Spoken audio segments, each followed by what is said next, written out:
ओम सादर नमस्ते। किसी ने एक बहुत अच्छा प्रश्न पूछा है कि अपनी सामाजिक दिनचर्या और आध्यात्मिक दिनचर्या के बीच में सामंजस्य कैसे बिठाएं या अपनी सोशल लाइफ और स्पिरिचुअल लाइफ है उसको कैसे बैलेंस करें। तो देखो, बहुत अच्छा प्रश्न है।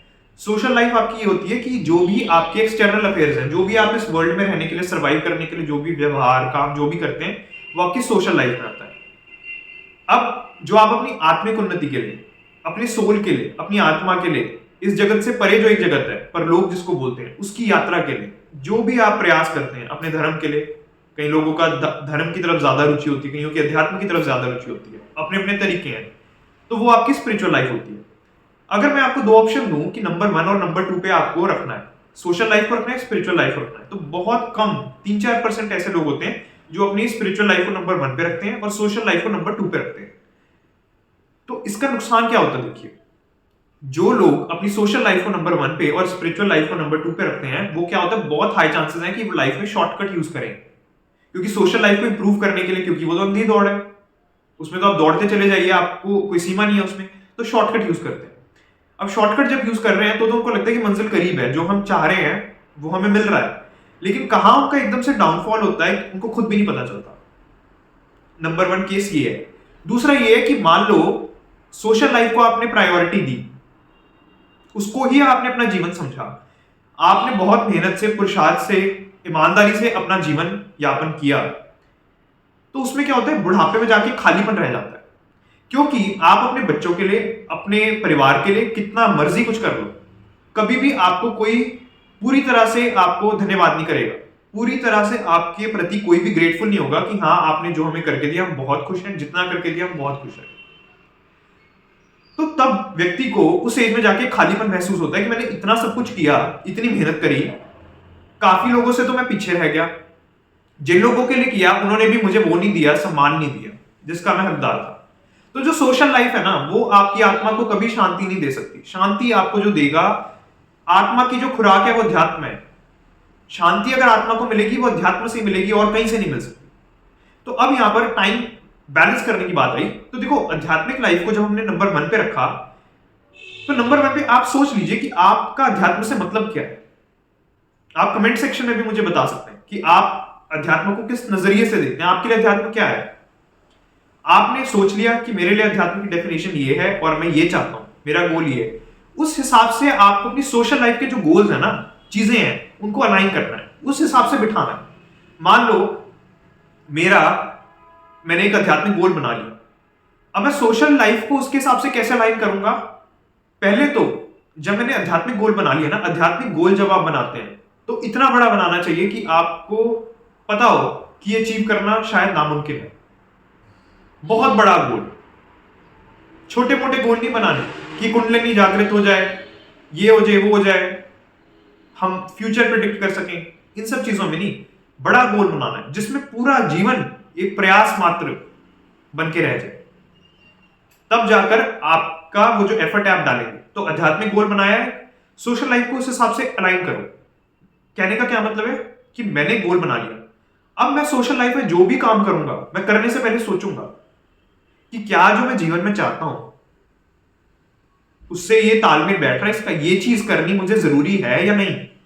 अगर वो चीज बहुत जरूरी है सोशल लाइफ में करनी, उसको किए बगैर आपका काम नहीं चलेगा, तो उसको करो। और जब लगे कि नहीं, ये काम इतना जरूरी नहीं है, अगर इस काम को बिना किए भी हम रह सकते हैं, तो कोई समस्या नहीं आने वाली, तो उस काम को मत करो। आपके जीवन के आधे सोशल लाइफ के जो फालतू काम है, फालतू लोग हैं, फालतू जगहें हैं, वो अपने आप छूट जाएंगे। अब यहां पर लोगों की बात आती है कि कैसे लोगों से हमने अपने आप को सराउंड करना है, कैसे हमने कंपनी रखनी है। कंपनी अब आध्यात्मिक गोल है, सोशल जो लाइफ है उसमें मैं आपको ये नहीं कहता कि आप जो आध्यात्मिक लोग हैं उनके साथ ही अपनी संगति रखिए, नहीं। बहुत सारी चीजें हमें एक आध्यात्मिक व्यक्ति भी सिखा देता है। मान लीजिए कोई व्यक्ति है जो भगवान में, ईश्वर में नहीं मानता, लेकिन उसका काम करने का ढंग है, वो अपने फील्ड में है, जो एक्सपर्ट है, तो मैं सिर्फ इसीलिए उसके साथ अपनी एसोसिएशन नहीं तोड़ूंगा कि ये भगवान को या ईश्वर को नहीं मानता। आपको यह सोचना है, आध्यात्मिक व्यक्ति का सबसे पहला लक्षण यह है कि वो सोशल लाइफ में अपना जो भी करेगा वो पूरा डेडिकेशन के साथ करेगा, अच्छे से अच्छी तरह करेगा। आप मुझे खुद बताओ कि आप सोशल लाइफ में दो व्यक्ति हैं, एक जो बहुत आध्यात्मिक है और एक नहीं है, दोनों को सेम काम दिया जाता है। एक तो उस काम को जो आध्यात्मिक व्यक्ति है वो उसको कच्चे पक्के ढंग से करता है, मतलब ज्यादा परफेक्शन से नहीं करता, और एक जो ईश्वर को नहीं मानता वो उस काम को बिल्कुल परफेक्शन से करता है, बिल्कुल ठीक करता है, उसके काम में सफाई है। तो काम में सफाई, आध्यात्मिक व्यक्ति का सबसे पहला लक्षण ये है कि वो जो भी करेगा, जैसा भी करेगा, अगर वो किसी के साथ व्यवहार में आ रहा है तो उसका व्यवहार खरा होगा, बिल्कुल साफ होगा। अगर वो कोई कार्य कर रहा है तो वो ईमानदारी से करेगा, पुरुषार्थ से करेगा, लगन से करेगा, या वो नहीं करेगा। तो ये आर या पार वाली स्थिति है, चाहे तो आपको कोई काम करना है या नहीं करना। बहुत आज क्या हो रहा है, सोशल लाइफ में बहुत चीजों में टाइम वेस्ट कर रहे हैं जहां कहीं कंक्लूजन पे नहीं पहुंच रहे।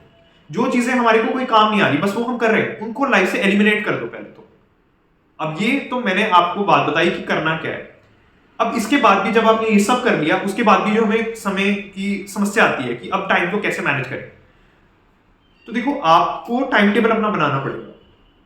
सुबह के कुछ घंटे या रात के 2 घंटे 3 घंटे, जैसी भी आपकी रिक्वायरमेंट है, आप अपनी स्पिरिचुअल लाइफ के लिए रखो वो समय जब आपको पता है कि आपको कोई डिस्टर्ब नहीं करे, और वो आपने देने ही देने। अब कुछ कार्य ऐसे भी होते हैं जो आप रोज नहीं कर सकते, उनमें बहुत समय जाता है। तो आप क्या करिए, ईश्वर ने दिए सबको 24 घंटे हैं और हफ्ते में 7 दिन दिए, वो जो हफ्ते के 7 दिन है उनमें आप डिवाइड करिए कि मान लीजिए अगर मुझे स्वाध्याय करना है किसी पुस्तक का और मेरे पास रोज इतना समय नहीं है कि मैं रोज 1 घंटा उस पुस्तक में दे सकूं, तो आप हफ्ते में 2 या 3 दिन उठा लीजिए कि इन 3 दिन मैं इस पुस्तक का स्वाध्याय करूंगा, ये 2 दिन मैं ये काम करूंगा, इस 1 दिन मैं ये काम करूंगा।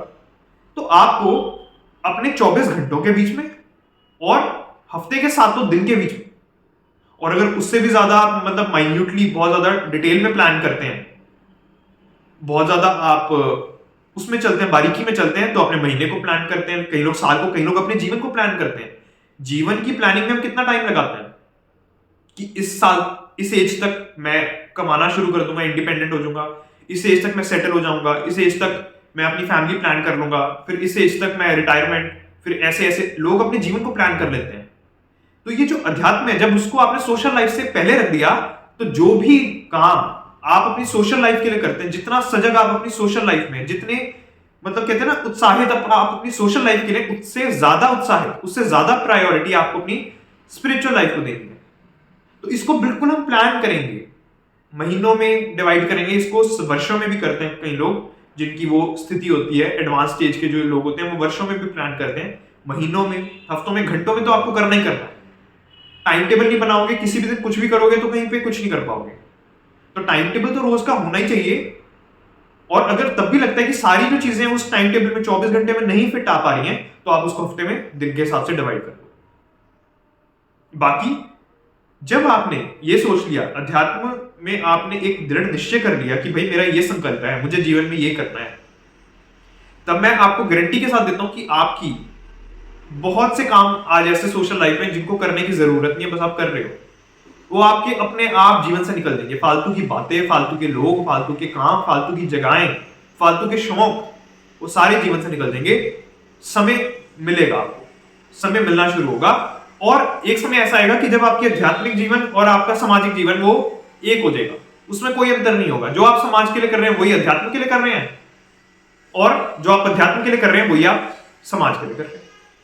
योगी जैसा जीवन हो जाएगा। योगी योग सिर्फ अपने लिए नहीं करता, उसका योग उसके लिए भी काम आता है, और एक योगी होता है जो वो समाज में भी रोशनी फैलाता है। तो उसकी जो तपस्या है वो उसके लिए भी काम आती है, और उससे ज्यादा समाज के लिए काम आती है। तो वैसा आपका जीवन हो जाएगा, कोई समस्या नहीं। उसके अलावा कोई आपको प्रश्न है या जानना चाहते हैं तो आप कमेंट कर सकते हैं, मैं उसके ऊपर वीडियो अलग से बनाऊंगा।